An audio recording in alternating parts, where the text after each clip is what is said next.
It's interesting that David says in Psalm 27 verse 4, he says, all of my days I trust and I pray that I will gaze on the beauty of the Lord. So beautifully said, and there's so many other scriptures, but David is a beautiful example that he said, all of my days, just this one thing, that I can gaze on the beauty of the Lord. Because he realized there's many other beauties that can draw you into a space, but is it truly the beauty that we long for? And we will explore this a bit, that component this morning. But let's go to Acts chapter 3 from verse 1 to 19. Sorry, it's a bit long, but it gives us the context. So let me read. One day Peter and John were going up to the temple at the time of prayer at 3 PM. Now a man who was lame from birth was being carried to the temple gate called Beautiful, where he was put every day to beg from those going into the temple courts. When he saw Peter and John about to enter, he asked them for money. Peter looked straight at him, as did John. Then Peter asked, look at us. So the man gave him his attention, expecting to get something from them. Then Peter said, silver and gold I do not have, but what I have I will give you. In the name of Jesus of Nazareth, walk. Taking him by the right hand, he helped him up, and instantly the man's feet and ankles became strong. He jumped to his feet and began to walk. Then he went with them into the temple courts, walking, jumping, and praising God. When all the people saw him walking and praising God, they recognized him as the same man who used to sit begging at the temple gates called Beautiful. And they were filled with wonder and amazement at what has happened to him. While the man held on to Peter and John, all the people were astonished and came running to them in a place called Solomon's Colonnade. When Peter saw this, he said to them, fellow Israelites, why does this surprise you? Why do you stare at us as if by our own power or godliness we have made this man walk? But God of Abraham, Isaac, and Jacob, the God of our fathers, has glorified his servant Jesus, has handed him over to be killed, and you disowned him before Pilate.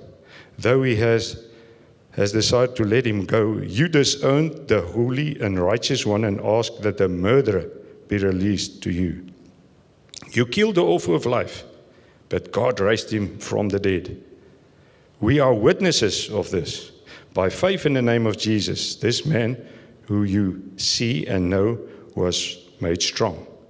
It is Jesus' name and the faith that comes through him that has completely healed him, as you can see. Now, fellow Israelites, I know that you acted in ignorance, as did your leaders. But this is how God fulfilled what has been foretold through all the prophets, saying that his Messiah would suffer. Repent then and turn to God, so that your sins may be wiped out and times of refreshing may come from the Lord. So here we can see an account that quite early on Luke captured for us, because there's such beauty in it. And I want to call this morning Moments of Beauty. I want to explore this whole theme of beauty or beautiful. So the first thing that draws my attention, it is quite beautiful when we walk in the Spirit, we walk in obedience, because then we will see the kingdom of God. We can see these fellows walking in obedience, walking by the Spirit. And then we can clearly see evidence of God comes and he brings the kingdom of God. There's a way that the kingdom comes. There's the way that the kingdom is ushered in. It's by obedience. It's by leading by the Spirit. I'm grateful that these guys are not anymore under religion, godsdienstigheid. Because religion is a set of rules and regulations that says you must live by this, by that, by this, and so and what and that. And that was why Jesus was at times very hard on the scribes and the Pharisees, because of the way what they've made the gospel and God's word is all about. It's all about rules and regulations, and you need to stick to it. And he was very adamant to say, look, It's not a program. It's not a set of rules. It is about relationship. If it was not, this account would not have been captured here by Luke. Because if it was rules and regulations, they would have said, we need to go to the prayer meeting. We need to be there at 3 o'clock. We need to do certain things.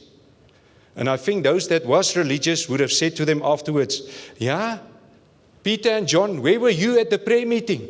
You disown us as a community. You know that it's important that prayer starts at 3. Why didn't we see you at 3 o'clock? Have you heard that? Is that familiar to you? Because that's what many people make the gospel out to be. Just a set of rules. And if you don't abide by them, God is not pleased with you. God will not bless you. God will not do that. Because it's all about this set of rules. I don't pray enough. I don't read the Bible enough.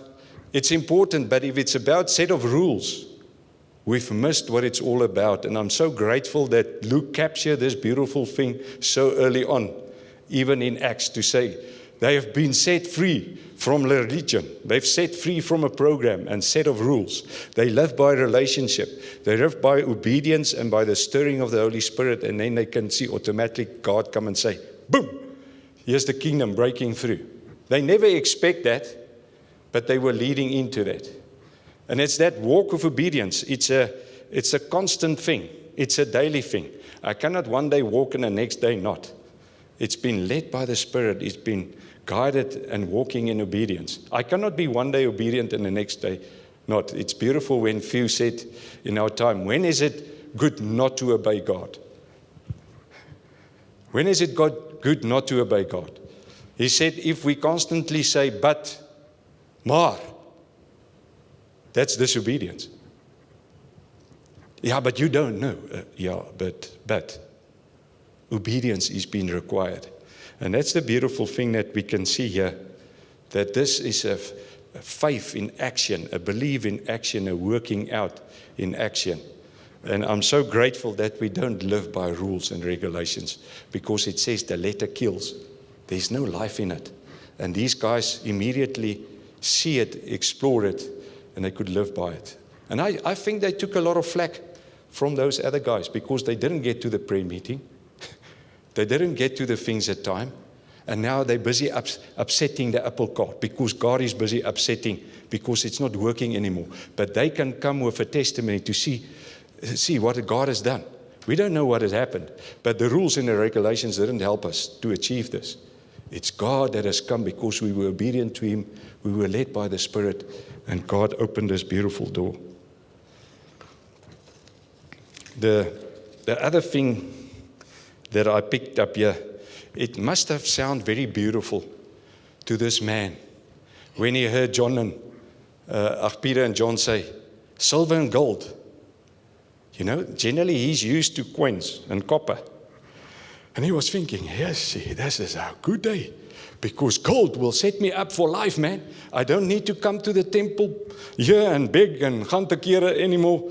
I can be at peace, because he talks about gold and silver. I like this guy's language, because it's truly a good message for me. Because now, thank you for gold and silver. Nobody speaks about that. And I've never received any gold or silver from anyone. So I like these two guys. But, you know, quickly his hope was dampened, because he said, no, we don't have that. We don't have the gold and the silver. We know you are looking for that. You're seeking for that, because then it can set you up for life, isn't it? And it sets us all up for life, isn't it?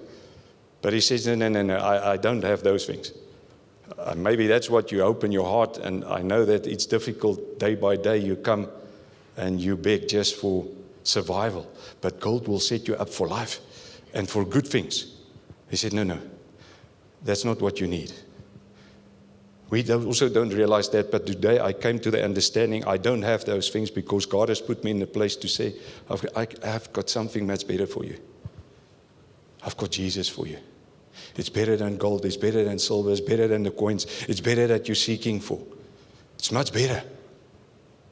And I can give it to you, because I've seen what He's done in my own life. So that's what I want to give to you. Because freely He's given, freely I give. And He's in the space that He can give this guy something much better. And it's beautiful to see how this unfolds, that he could come to the understanding. Peter could see more clearer what God has done for him. And he could clearly see what God is busy doing for this man, raising him up from what has trapped him, what has contained him, his vision and his understanding of what life is all about. God is pulling him out of that to take him into a new space.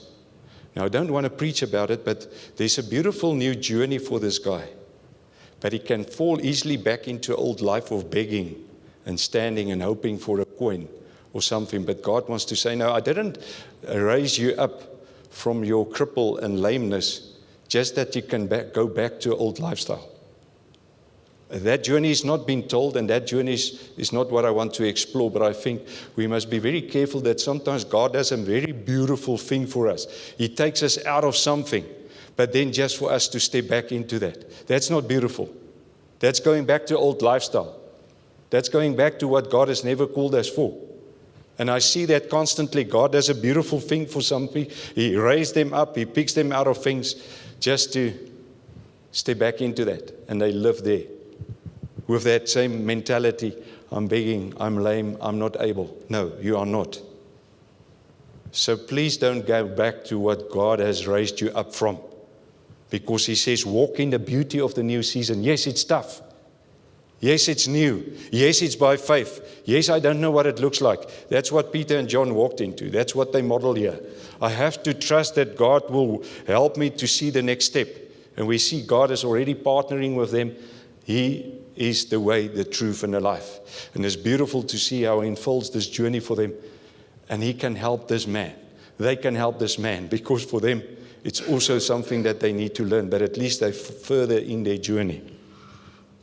But this doesn't stand on its own. He introduced, even when the people were running to him with amazement and astonishment and, wow, what has happened here? There's three things that is connected with this man, but also with the people. Peter particularly used that sermon, and I cannot elaborate on all, but he used specific three names. He says the servant Jesus, the holy and righteous one, and the author of life. And they are linked together. Because when he starts to speak to them, he realized that they are Jews and they understand Scripture. They understand the context of Scripture. When he said servant Jesus, they knew immediately he refers to Isaiah that says there is a servant, the suffering servant. That servant has paid the price for you and me. Our iniquities, our sins, our diseases, all our brokenness. Jesus was the servant that came to serve us. But he was suffering in serving so that we don't need to suffer. In that context, that we don't need to suffer in terms of eternity, in darkness, and the slavery of the enemy. Jesus has set us free. So he starts to communicate that to them because they couldn't make that link. So he needs to make the link, and he said, but it's been prophesied by Abraham and that and all the prophets before them. They pointed to that.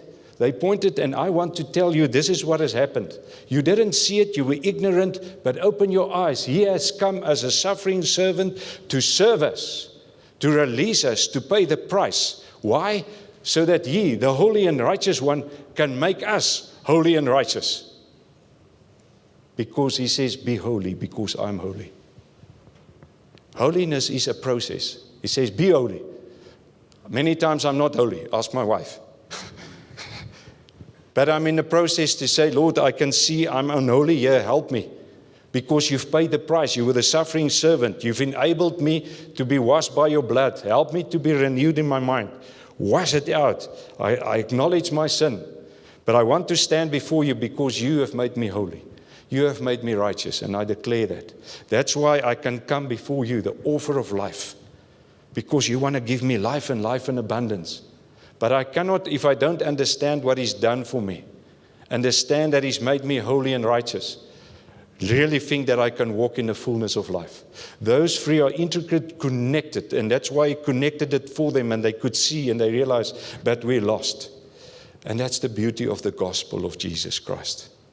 Jesus came to serve you, not just to wash our feet, to wash and cleanse my mind, my heart, my being, to make me new. So I can stand righteous and holy before Him. I can have access into His throne with boldness and confidence. How many people step away because they feel, I'm so dirty, I'm unworthy, I'm not this and that.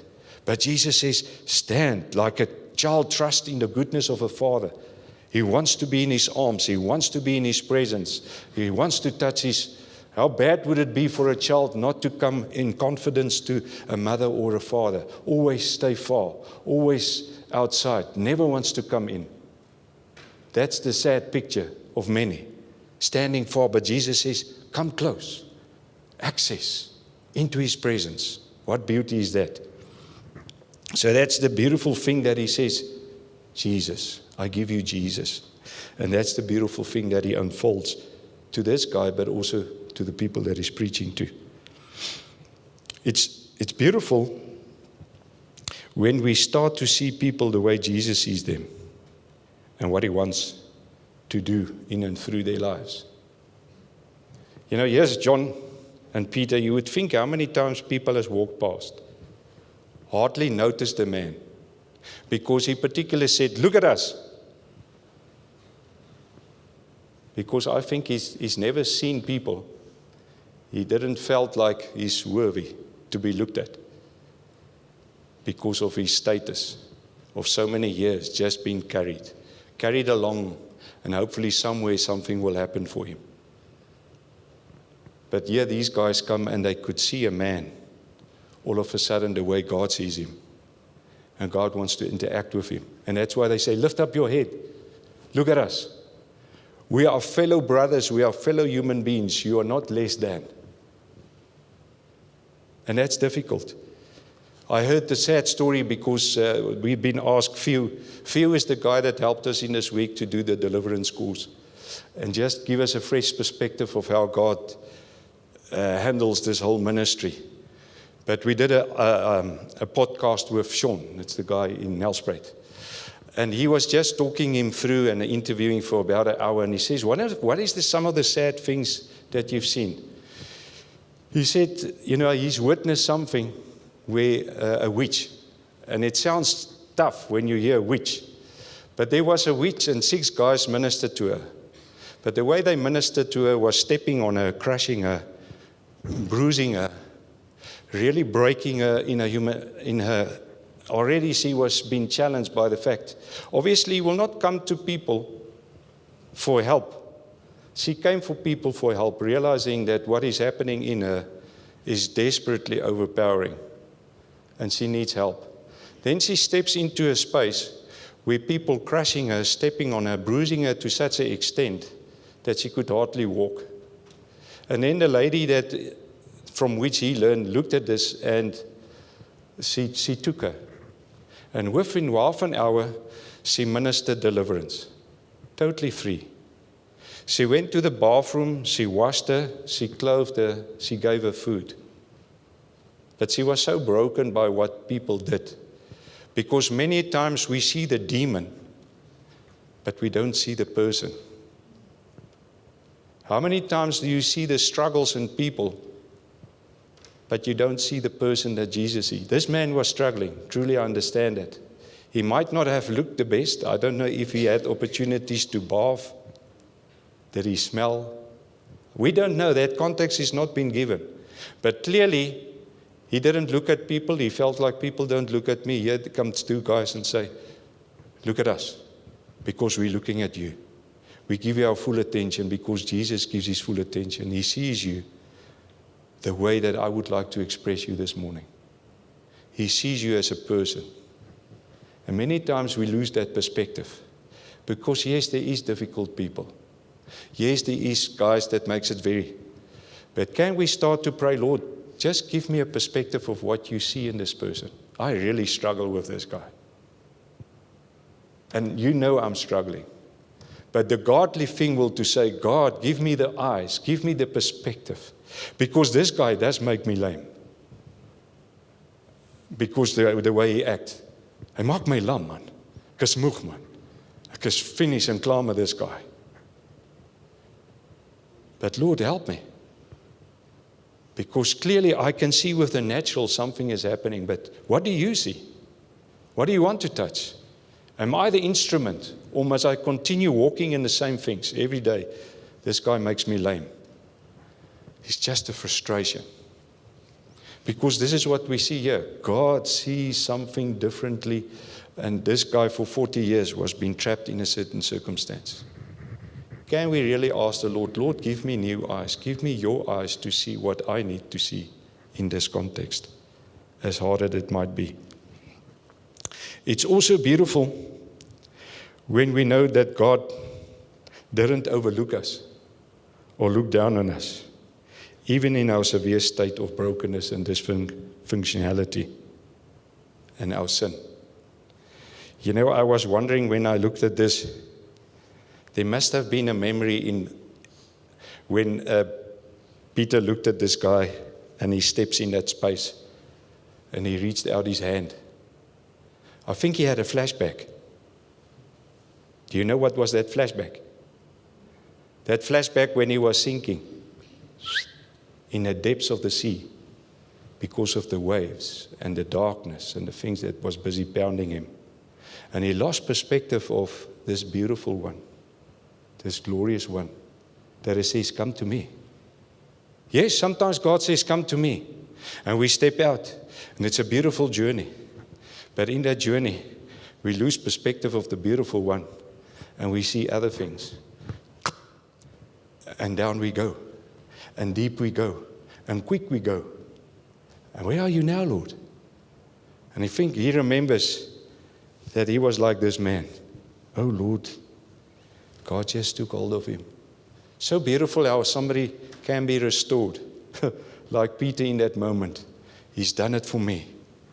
Thank you, God, that I can do it for somebody else. To who do you need to be a John or Peter?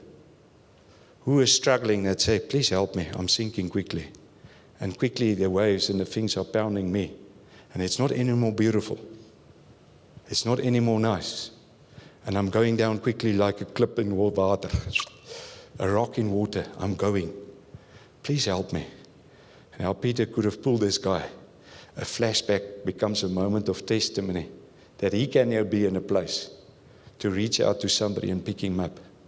Not being overlooked, not being looked down, but clearly seen, clearly being reached out. Can we be those people? I mean, that's the beautiful thing that I want to encourage you this morning.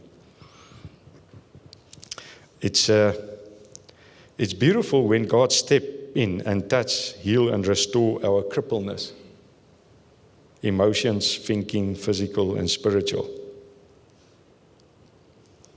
Can I ask you this morning, what cripples us? What gets us into a place where we're not functioning as we're supposed to be? You know, we can easily look at this account and say, yeah, it's beautiful. The reality, we are like this man. Because maybe spiritually, maybe emotionally, maybe relationally, we are dysfunctional. We don't work the way God wants us. And we are crippled. And we are lame. And we are dysfunctional. Disabled to do certain things because that's what this guy was trapped into. And God had to reach out to him. So I want to honestly ask you this morning, if you have to consider, where are you crippled? Where are you lame? Where do you know that I'm not functioning the way I'm supposed to? Because God, just as He reached out to this man, He's reaching out to you and me to say, but that crippleness has got an effect. It doesn't just affect you, it affects those people around you. Because this family members, in some or other way, was burdened by this guy. Daily they had to carry him. Daily they had to brought him back. If he didn't get any income, he was an added burden to the financial situation. I can unpack it in many degrees. So it's not just a burden for him, it's a burden for other people. So many times we think, yeah, I'm crippled, but it's fine and I will continue. But your crippleness spills over into other areas. And we don't always realize that. And we can cripple others because of the way we act and react. If we don't care well in terms of how we respond. So we have to clearly ask and respond and say, Lord, I see myself in this mirror. And I see my crippleness, and I want to take serious consideration. Help me, Lord. This guy called out and God helped him. When we're serious and we can see those things, to say, Lord, help me. Help me where I have become crippled in the way that I speak, the way that I react, the way that I behave in life. How do I deal with things in my life? Because those things are indication if we are crippled or healthy, or if we can walk and jump and rejoice in His goodness. Because He wants to help us. That's why I think it's been captured there. It's beautiful when we can acknowledge to say, Lord, I am crippled. I am lame. And I need your help. And I don't rely on other things. This guy relied on people. He relied on, hopefully, the goodness of other people giving him money. But it can only last so long. How long must your crippleness last? And the effects must be felt by you and others. It generally don't get better. It generally get quickly worsened in its state. Because the one thing leads to the other. And I think that's what we have to ask also in this context is, Lord, reach out to me, help me. Or do you want to continue to walk in what you currently stand in and live by? Can I ask, is there joy? Is there peace? Is there love? Is there goodness? Because that is what the Holy Spirit is constantly working in you and my life. If there's no peace, then I'm crippled. If there's no love, then I'm crippled. If there's no joy, I'm crippled, because that's what Scripture says. Because that's the fruit of what we walk in. So there's evidence what we can see if I'm whole and not crippled. But if I'm crippled, there's anxiety, fear, constant unsettledness, confused in our minds. That's not God's plan. Because He's the author of life. He wants to give life and life in abundance. And only you and I can, in our own context, say, what does that look like? Do I stand in peace? Do I stand in love? Do I stand in the God's goodness and kindness and mercies? Because that's the evidence that I've progressed from crippleness to standing up, rejoicing, jumping, praising, because what God is doing. He's healed me and continued to do so.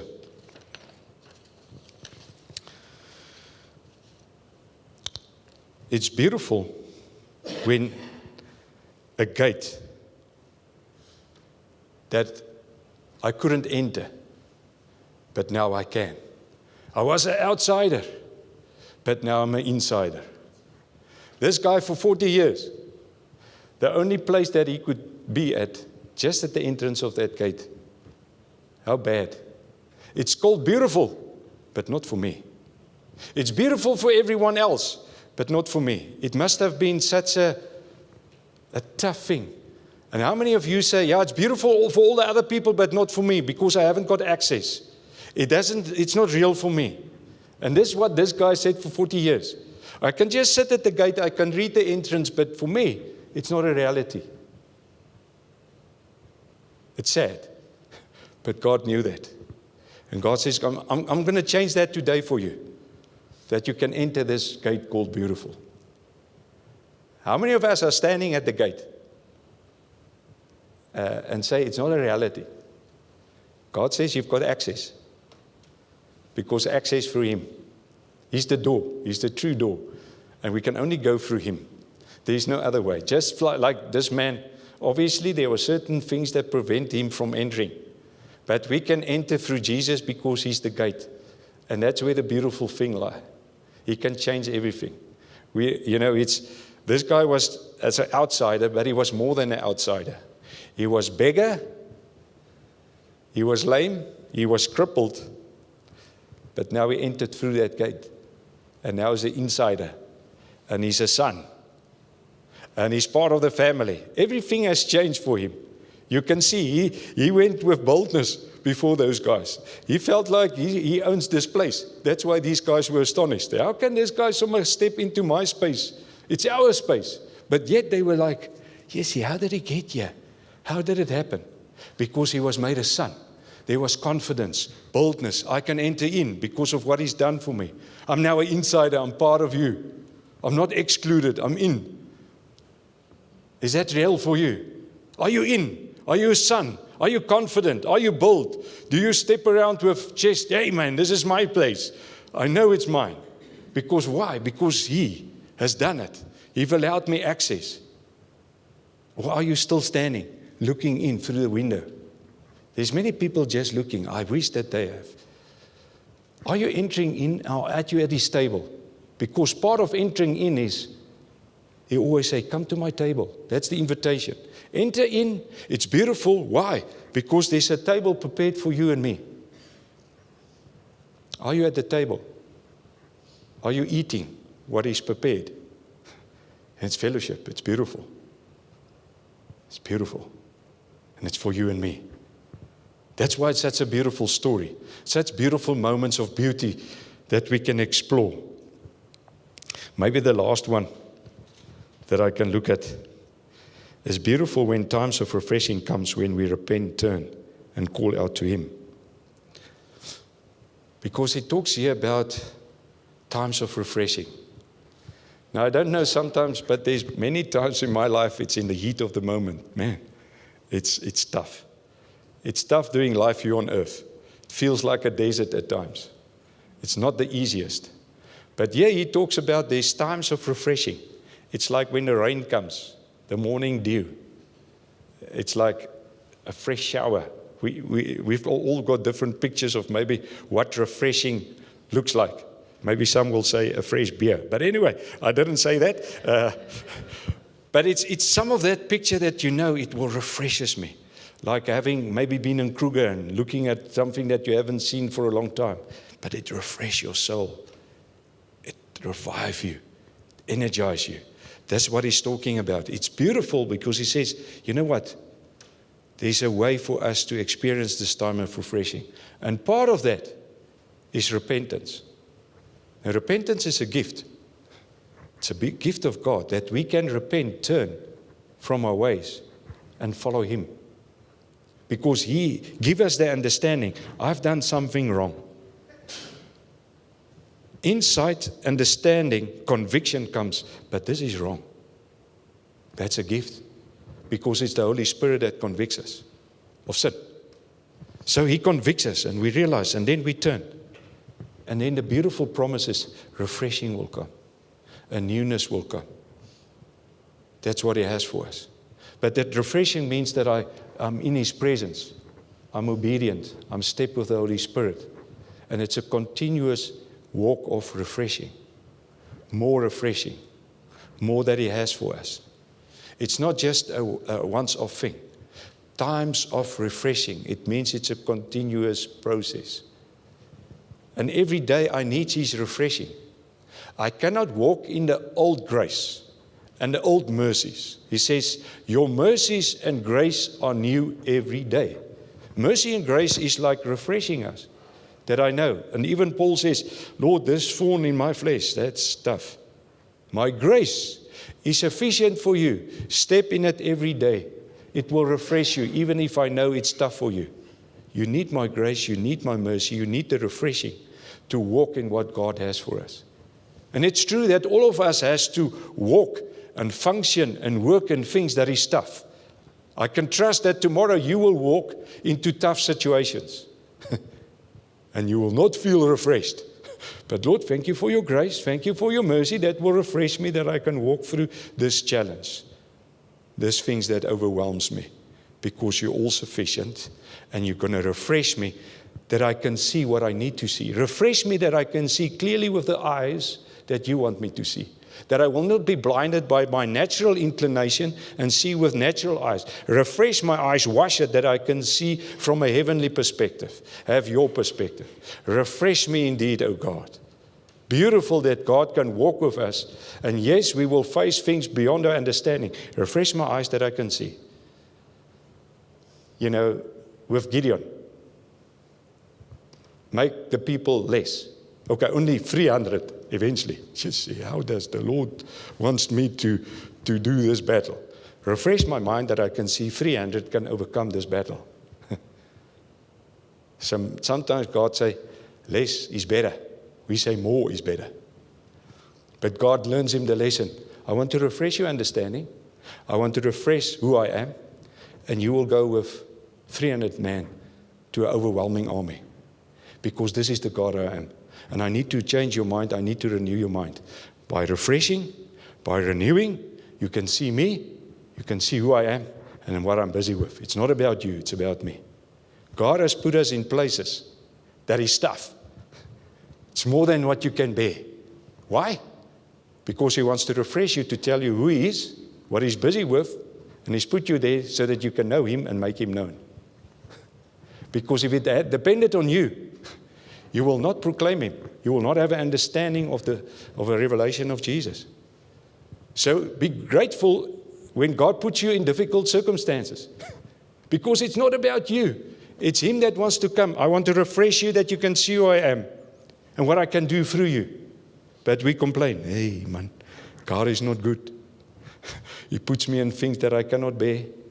But he says, but let me refresh you. I'm here with you. I want to use you, but I can do without you if I want to.